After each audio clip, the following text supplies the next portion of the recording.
Assalamualaikum warahmatullahi wabarakatuh. Saya Octavian Nurutari dari kelas 10C. Di sini saya akan menjelaskan tentang sejarah Kerajaan Majapahit.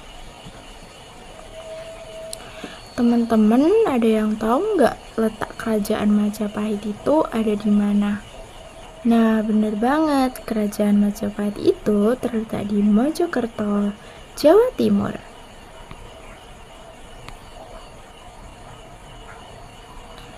Nah, jadi kerajaan Majapahit itu adalah kerajaan terbesar dan paling sukses yang pernah menyatukan hampir seluruh Nusantara loh. Majapahit telah berdiri selama 234 tahun, mulai dari tahun 1293 sampai 1527. Nah, sekarang kita lanjut ke latar belakang berdirinya Kerajaan Majapahit. Sejarah berdirinya Majapahit itu diawali dengan jatuhnya Kerajaan Singgasari. Nah, Kerajaan Singgasari itu tuh kerajaan yang didirikan oleh Ken Arok yang berpusat di Malang, Jawa Timur, teman-teman. Jadi Kerajaan Singgasari itu tuh waktu itu jatuh dari puncak kejayaannya. Nah, seorang bupati gelang-gelang bernama Jayakatwang ini tuh berniat menyerang kerajaan Singgasari saat masa kejayaannya itu jatuh itu. Saat itu kerajaan Singgasari itu dipimpin oleh Raja Kertanegara. Penyerangan itu menyebabkan Kartanegara itu tewas. Melihat hal itu, Raden Wijaya, menantu Kertanegara, menyelamatkan diri menyeberangi Selat Madura. Ia meminta bantuan Arya Wiraja, pengusaha Sugenep, dan memanfaatkan kedatangan pasukan Mongolia untuk menyerang Jayakatwang. Jayakatwang pun berhasil dikalahkan. Raden Wijaya kemudian mendirikan kerajaan Majapahit pada tahun 1293. Oke teman-teman, sekarang kita lanjut ini. Teman-teman ada yang tahu nggak raja-raja yang pernah memerintah kerajaan Majapahit? Ayo sekarang kita jelasin satu persatu ya. Yang pertama itu tuh ada Raden Wijaya tahun 1293 sampai 1309. Dinobatkan sebagai raja pertama dengan gelar Prabu Kertarajasa Jayawardhana. Terus yang kedua itu ada Sri Jayanegara 1309 sampai 1328.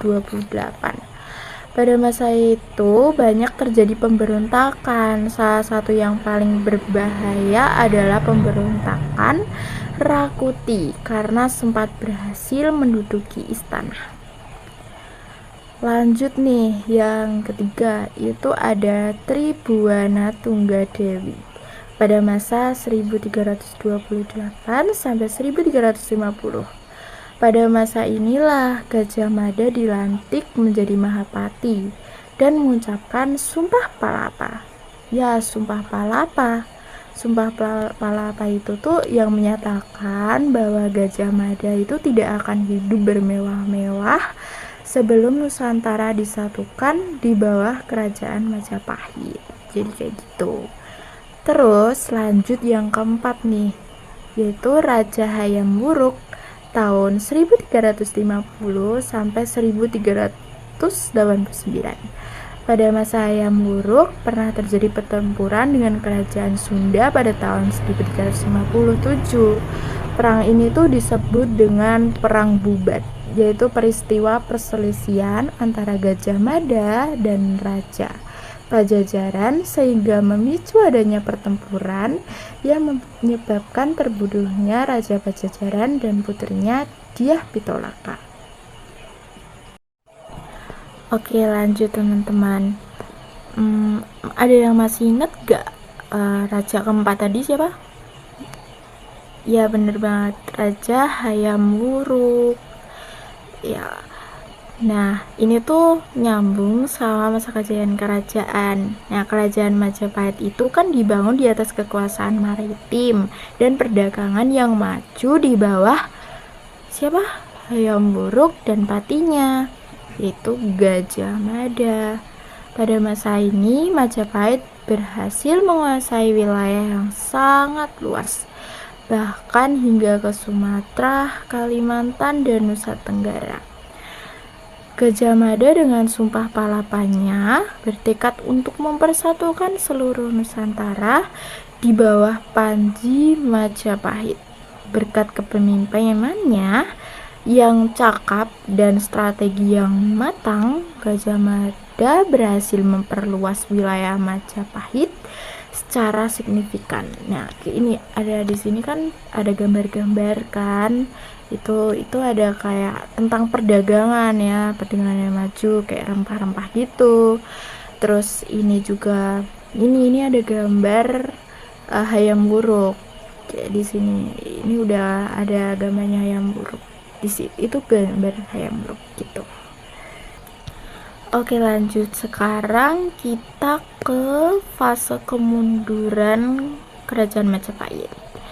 Nah, setelah Hayam Wuruk meninggal, Majapahit itu dipimpin oleh putrinya Dyah Kusumawardhani yang didampingi oleh suaminya Wikramawardhana. Tapi keputusan ini tuh ditentang oleh Bre Wirabumi, putra Hayam Wuruk sendiri. Akhirnya terjadi perang saudara yang disebut dengan Perang Paregreg pada tahun 1404. Perang ini menyebabkan banyak kerugian. Banyak daerah kekuasaan Majapahit di luar Jawa yang melepaskan diri. Kejayaan Majapahit pun berangsur menurun sejak saat itu.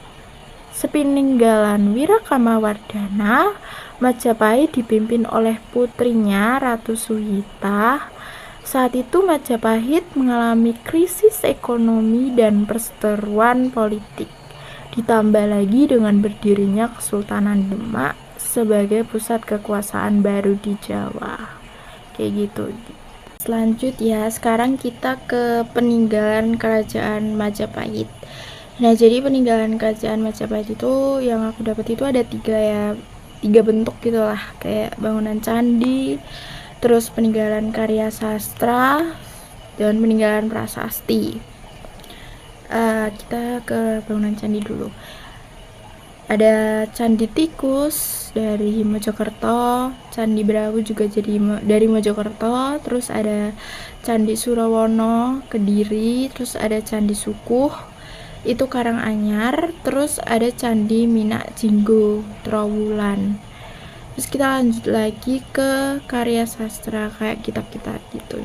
Terus ada kitab Negara Kertagama, terus ada kitab Pararaton, juga ada kitab Sutosoma. Ya, kitab yang ada dari Bhinneka Tunggal Ika itu kan diambil dari kitab Sutosoma kan teman-teman. Nah, itu.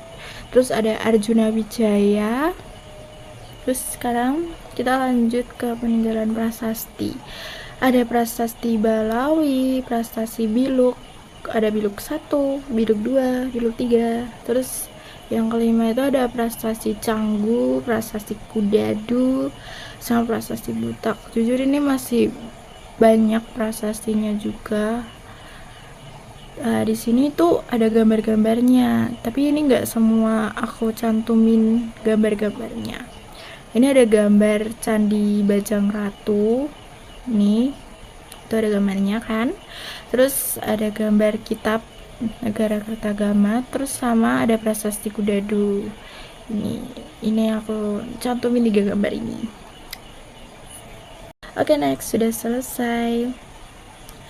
Terima kasih yang sudah mendengarkan penjelasan ini sampai akhir. Maaf bila ada perkataan atau perbuatan yang kurang selama tadi saya menjelaskan. Saya minta maaf. Sebelum ditutup, saya punya pantun. Biru laut seperti kolam, cakep. Ikan paus pandai menyelam, cakep. Dari lubuk hati yang paling dalam, saya tutup presentasi dengan salam. Wassalamualaikum warahmatullahi wabarakatuh. Matur nuwun. Matur nuwun.